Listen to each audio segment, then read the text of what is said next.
Welcome back to Seed Time and Harvest. Today we're making compost tea.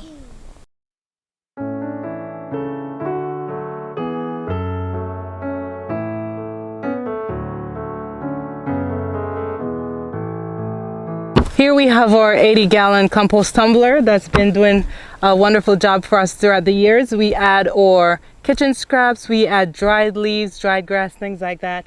And we just keep rotating it so that it can break down. And it's very rich in nutrients as it decomposes. It provides all the elements that our plants will need to grow. It's not fully broken down as yet. As you can see, I still have some sticks. And I can still make out some leaves in here, but it's very warm. That means it's working. To make our compost tea, we're going to use this 50-gallon paint strainer bag. All right, it's a mesh, so the water will be able to go through it. So I'm going to put half of the compost that's decomposing and half of the compost from our worm bin.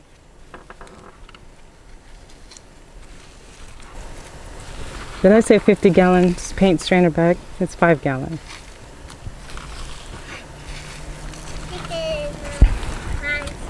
Yes, it's a 5-gallon bag. So we're going to put half of this.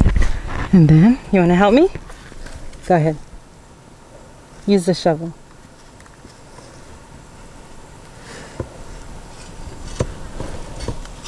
Good job.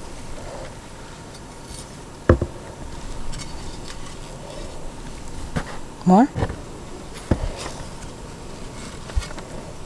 More?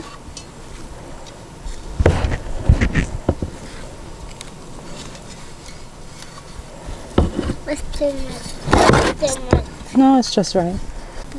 When you're filling up, when you're doing anything with compost, make sure you wear gloves because there may be thorns in your compost bin, especially if you put orange cuttings or things like that that you don't want to get in your fingers. So we have our paint strainer bag filled. We're going to show you what to do next.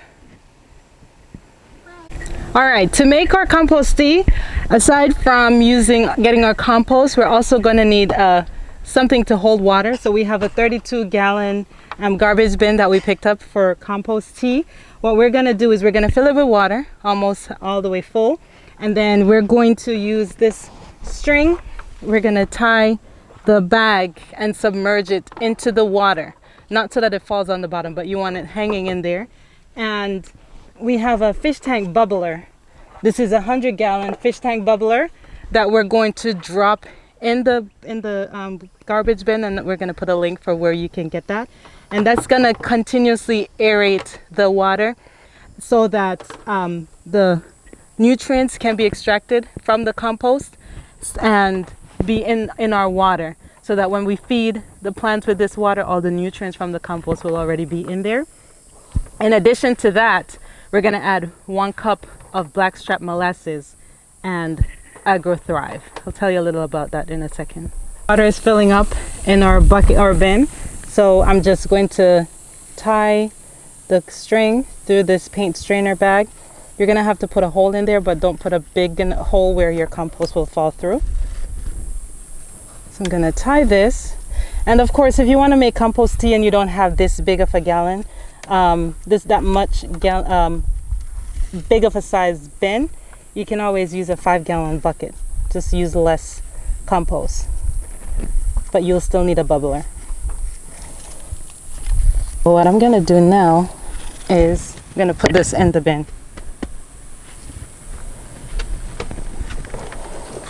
I'm going to attach one of the string on this side of the garbage bin and the other string on this side.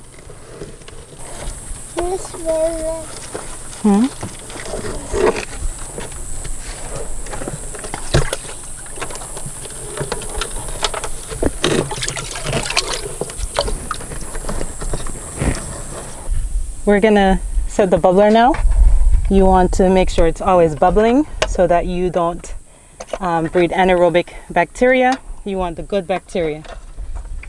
So the bubbler will continuously go. And this is our bubbler. It's a fish tank bubbler that bubble 100 gallon. So it does well. This mixture, we're gonna add about a cup of molasses. Your bacteria will need sugar to attract the nematodes, beneficial nematodes in the soil. So we're just going to add that to our compost tea. And a Giro Thrive is an organic all-purpose fertilizer that we use in the garden. It has nitrogen, phosphorus, and potassium 332, and we're just going to add that to our compost tea as well. All right. Careful, Nathaniel. All right, so the next step is to fill up our bin. We're gonna fill it to about this line right here. Once we have it filled here, we're gonna cover it. We're gonna let it sit and bubble for about 3 days, and then we'll bring you back in to show you how to harvest our compost tea. Until next time, happy planting, and thank you for joining us on Seed Time and Harvest.